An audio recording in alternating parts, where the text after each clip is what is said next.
మీ business ని develop చేసుకోవాలని అనుకుంటున్నారా? అయితే వెంటనే సంప్రదించవలసిన ఫోన్ నంబర్ 7729969299. ఇట్లనే లక్ష కోట్లు ఆ స్కామ్ అని అంటే మరి ఎప్పటికీ ఇంకా పొల్యూషన్ అనేది ఎక్కువ జరుగుతూ ఉంటుంది కానీ మంచిగా ఎన్నడైద్ది మరి?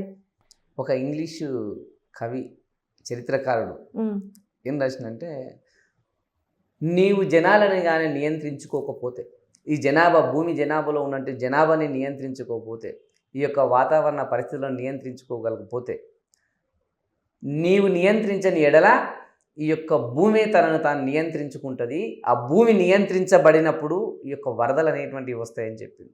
వాస్తవం, మీరు చెప్పింది వాస్తవమే. ఎవరో ఒకరు రావాలి, ఎవరో ఒకరు ముందడిగేయాలి, చేయాలి. కానీ చేయకూడదని మేము చెప్పట్లేదు. ఇక్కడ ఒకటే మాట్లాడుతున్నాం.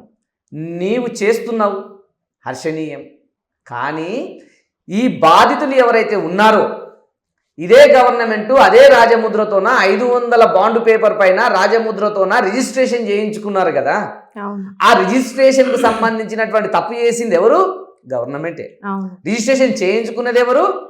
జనాలు. డబ్బులు కట్టింది ఎవరు? జనాలు. ఎవరికి కట్టిండ్రు?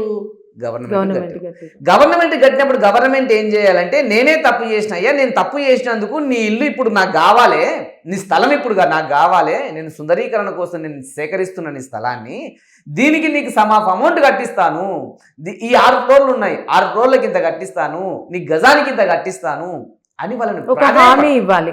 ఒక హామీ ఇవ్వు, ప్రాధాన్యపడు. ఒక రెవెన్యూ ఆఫీసర్ని పంపి, ఒక ఆర్డీఓని పంపి, ఒక ఎంఆర్ఓని పంపి, అక్కడికి వెళ్ళిన తర్వాత వాళ్ళు ఒప్పుకుంటే వాళ్ళ పొలాన్ని నీవు తీసుకొని సుందరీకరణ అప్పుడు మొదలుపెట్టు.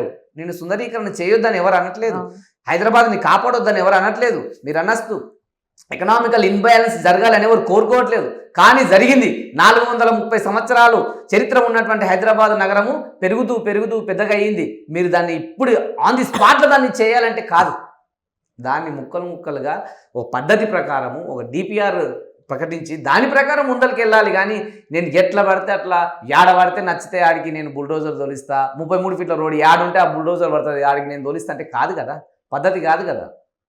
సుందరీకరణ కోసం నేను ఎవరు అడ్డు చెప్పట్లేదు, కానీ దానికి ఒక పద్ధతి ఉంటుంది. ఆ పద్ధతి ప్రకారం కొన్ని చట్టాలు ఉన్నాయి, ఆ చట్టాలు చదువుకొని ఆ చట్టాల ప్రకారం ముందరికి వెళ్ళమని చెప్తున్నాం.